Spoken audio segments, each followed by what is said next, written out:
Let's go through the picks and bans real quick. Really interesting picks this game. So a lot of you won't know what I'm talking about. Those who play LoL will be like, wait, what, really? So right off the bat, Epik Gamer was first banned. So CL Gaming was first pick. Epik bans Ezreal. CLG bans Twitch and Garen. And then Epik, despite having such a great Vladimir last game, banned Vladimir. So Vladimir and Garen from last game are gone, which means that now Taric and Kog'Maw are back in. So sure enough, CLG first picks Kog'Maw. Takes Kog'Maw over, one of the most awesome carries in the game. Like Ashe, has no escape whatsoever. Did you pick Evelyn for really me? long range. Yeah, you're good. Okay, I'm good. Your champion's good, yeah. But yeah, so Kog'Maw super long range, no escape, but so much damage. Then Epik Gamer came back, picked Taric Amumu. These two champions are just freaking awesome. We saw Amumu last game. That ultimate binds everything down, is really great. Taric, we talked last game about being just an awesome support champion. Really great pick for Taric. Back over to CLG, they picked Janna. So they got Janna this time, but they picked Kennen. Kennen was the third pick of the game for their team, which is going to surprise a lot of people. Kennen, one of the ninjas, which we're going to see in this game, throws out shurikens, really cool, really fast, harassy champion. So it's going to be a very different playstyle for him. And Janna, we saw last game, another really good support. Back on Epik, they picked Annie and Misfortune. So those are two champions we didn't see last game either. Misfortune, actually the newest champion to League of Legends, came out this Wednesday afternoon, roughly. But a really cool long-range carry, really cool champion. As well as Annie, just a great laning caster, tons of burst damage, really awesome stuns, really great champion. CLG's final two picks were Udyr and Shen. So this is CLG at the top. There's their Udyr, and there's their Shen right there. And Udyr is a really good jungler. He's really fast. He has an amazing gank ability as well, and he's just really awesome for things like that. So he's going to run around and he's going to control the jungle. He's going to gank super hard, and it's going to be awesome for him. And their last pick was Shen, and Shen is freaking sweet. Shen is one of the other really great tanks in this game. I'm really surprised that he was picked this late, but he has an area effect taunt. He has his ultimate actually teleports into a teammate and shields him. So if you're going to see someone about to die, they'll be like, nah, dog, I'm Shen, and he's just going to not die, and he's going to taunt everyone, and he's going to get away. So Shen is a super awesome pick, especially when you're coordinated and you can watch everything going on. And here comes the awesome part. See this guy right here? See this guy? This is Dandin playing Heimerdinger. Got a little Heimerdinger action going on. Last pick of Heimer, they decided, you know what, they don't have really good champions to beat us. We're going to play a push shot with Heimer. And this is going to be really funny to see, because Heimer is going to be the linchpin of the strategy. Just guaranteed. Sarah says Heimer is fine. I agree. Heimer is awesome. So how much difference do you think we're going to see from this game from the last game? So this is going to play out very differently. We're going to probably see Jungle Amumu from... oh, by the way, real quick, so Epik is now the purple team, and CLG is blue team. So don't get confused. So now the red names and the top is the team we saw at the bottom last time. That is Epik, the guys who won last game and are trying to win this. Whoever wins is going to the grand finals. This is the final game. This game matters the most. It's all about this. Yeah. So we see, Amumu up top again and Janna on the bottom again, but everything else has really been mixed up. So again, Epik is in pink and purple and red and CLG is in blue. So people are now spreading out to the lane assignments. There haven't been really any early team fights. Look at the scoreboard. We can see everyone's starting items, see everyone's summoner spells, lots of ghost, 10 ghost. Everyone likes ghost, makes you run fast. 4 flashes on one team, 2 on the other. So a lot of mobility picks here for summoner spells. Summoner spells, by the way, are abilities that you can get no matter who you are, that you cast as a player, as a summoner, that affect your champion. So, and then as you level up as a summoner in-game, you're out of game level, yeah, you have more of those spells available to you. Exactly, yeah. So Flash is an ability that is the last one available, is available at 12. And the max level is 30, so you really early on get all the tools available to you. So Kog'Maw laning mid against Heimerdinger. Heimerdinger hasn't actually spent any mana yet, which actually I was talking to Dan yesterday while he was setting up. He's like, no, I don't want mana runes. Are you kidding? I just conserve mana. I just last hit by right-clicking. Come on, aren't you good at this game? And I was like, oh, I feel bad now. So yeah, he's actually not. Oh, he went rockets first. Interesting. He's gonna try to harass Kog'Maw using rockets. That is his W skill. Basically, it picks the 3 closest enemy targets and just throws rockets at them. You can't dodge them. They don't stun or anything. They just do some pretty sweet damage. And he's just going to run around trying to harass this Kog'Maw, last hitting with wrenches, but going to just basically throw these rockets out and do as much damage. So as soon as that minion dies, there's rockets, hits Kog'Maw again, last hits a minion as well. Kog'Maw trying to last hit, getting pretty low though. Hotshot's got to be a little bit careful. He's down to about half health, and Dan's doing a much better job. Top lane's really the interesting one. Big Fat GG now up as Kennen and laning against Salsa's Annie. And Salsa is actually pretty well known for playing Kennen. He's a really good 3v3 player, and Kennen is like his baby for 3v3. So it's kind of cool to see Salsa against that champion instead. But the bottom lane is the really cool one. So Misfortune is going to be the main physical carry for Team Epik. That's Excessive playing him, and he's actually getting babysitted. So last game we saw that there were 2 carries up top, right? It was Nidalee and Tristana, and in mid was Vladimir and Ash. But now we have a new concept where the carry's getting babysat by a support. Tarek has a single target heal, which heals himself back as well. He has a plus armor aura. He has a stun. So he's actually going to babysit Excessive, and Excessive is going to last hit minions all game and try to really farm up. This bottom lane just feels kind of like a junk lane. It doesn't really feel like they really wanted to have this lane together. They're just like, well, we want John and we want Shen, so sure, they're bottom. So I really don't see a lot of action going on. They don't have a lot of damage out, but they have really good CC and survivability. But they're not going to pressure these guys at all. So Excessive's going to get to free farm like 15 minutes straight and just like show up with an Infinity Edge, and it's going to be really painful.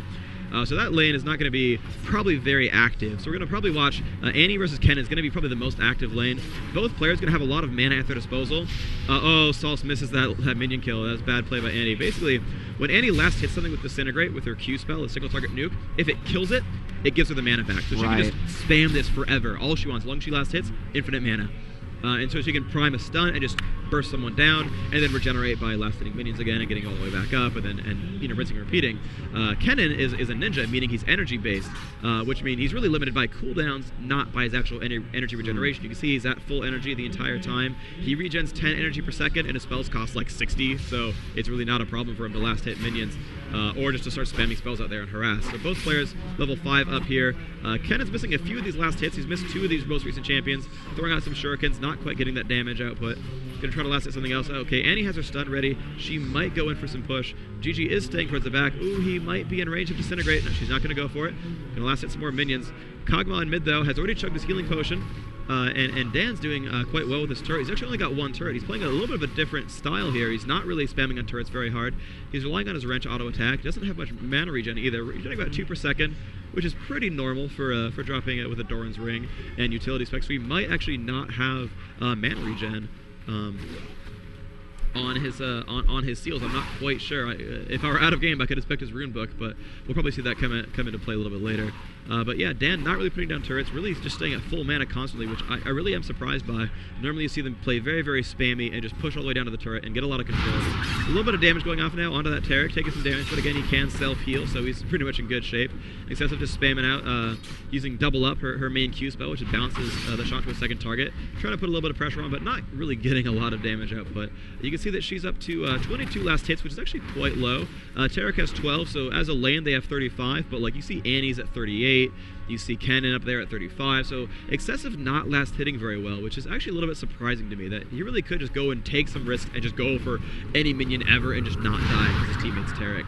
So I'm a little bit disappointed by Excessive's mechanics so far. Tarek really shouldn't be going for any of these kills in the first place, so really, I mean, Excessive should just be getting everything repeatedly. And so, like I said, I'm a little bit surprised by that, but, you know, a little bit of counter harass going off. Chowster taking some damage, takes a stun from Tarek, a little bit of damage from Excessive, but gonna be okay for now. But, ooh, Udyr has shown up in top lane, but looks like he's going to blue pill out. Did not get a successful gank, so he's going to just piece right back out. I guess he tried to gank top and got nothing for it. Meanwhile, mid lane, Dan just keeps pushing hotshot to his turret, and you can see that Dan is winning this lane just by all rights. You know, he's pushing him to the turret. Another rocket to the face. That's probably like a level 3 rocket at that point. That's a lot of damage. So hotshot already having to blue pill, already having to recall to the base, get some health again, and back right off. As Dan now with at least level 3 or 4 into his turrets. If I look at the health, that's probably level 3 turret. So he's just controlling the lane with these turrets, trying to push these minions down to the tower, and then just tossing out these rockets all day. So some pretty cool stuff there. Both players now have tossed some wards out. They've actually got them both on Dragon, so both players will really know if that ever is under contention. Udyr doing a very good job jungling up to level 5. Good play for him. Let's look at the jungle race. Amumu at 24 CS, and Udyr at 24 as well. So they both jungled exactly the same summoner spells in the same places, almost the exact same items. There's boots and cloth armor and boots and cloth armor. Same minion kills. So they're really playing very parallel builds. I mean, they're diverging in their locations a little bit. You can see Aragi over here, while Udyr's down on this side as well. But oh wow, I'm actually surprised. Top lane's been doing, yeah, that's kind of what I figured. Top lane doing. Wow, sorry. Top team, Epik Gaming in the bottom lane doing a lot of harassment. The CLG guys, Elements and Chowster, don't really have any hard heals. Janna has that shield, which is awesome, but if they take damage, they can't get their health back up. They can prevent the damage, but they can't recoup their losses. And so all the little bit of harassment that Graphic's been doing with the Tarek stun, and then Misfortune coming up and throwing some bullets out there, has really started wearing down these two players. and so we're going to probably see a recall pretty soon from Jana, which is going to probably play up a little bit of interesting scenarios. Now, do these two champions ever want to look for that open opportunity if they're going to continue to sort of float around here with this decreased amount of health before a recall? Is there any reason for them to actually want to push? I mean, I know they're kind of traversing around the safety of their turret right here, but is that a good opportunity for them? So it's not always the best option. A lot of players like refuse to recall and then get owned for it, and that happens. Like you'll see just more often than not, like somebody just refuses to recall in a dual lane, even though the experience isn't going anywhere, and that does make things dangerous. So if we see someone die, it's likely that it'll be bottom lane or one of these jungler ganks, as we see Udyr over here and all that. But the real main thing so yeah, you might see these guys die down here. Okay. But what they're kind of worried about is if you lose both champions from your lane, like if you're a 1v2, you suddenly open yourself up to actually getting doven upon. Right. So like if Shen blue pills, Jana's just like screwed. Like if Terran's is done, she's just gonna die. Like for the most part, they're probably just gonna get owned. And so they got to be kind of careful. Like, well, if one goes to heal, it's a 1v2, which means we have no more lane control. It means that we can get doven upon because we don't have the extra crowd control. And so you actually give up a couple of weaknesses. Now, I personally like just spamming really hard in a dual lane and just like I'm gonna go my mana to 0 and then blue pill and buy boots and come back and I'm at full mana again. I'm gonna spam my abilities some more and just repeat that ad nauseum. In a dual lane, that's not really a huge problem. It's not gonna hurt you too badly. But it can cause issues once in a while. Oh, very nice play there. So Araragi bought a pink ward, a vision ward, which reveals invisible units, which revealed this ward right here, which is now a corpse. And so very good play by Mumu. Dropped the pink ward, which is the better. It's more expensive, it doesn't last as long, but it reveals other wards. And it was like, now we have ward control dragon. Like, what up?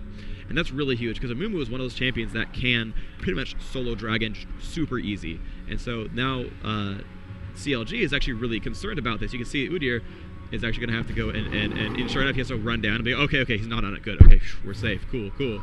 And even though he's low, has no mana or health, like, he had to check, because you don't know. That's really, really awesome. And, oh, that's just funny, that's just really clever. So we're going to see if anything happens here. Yep, alright, so we'll leave that for now.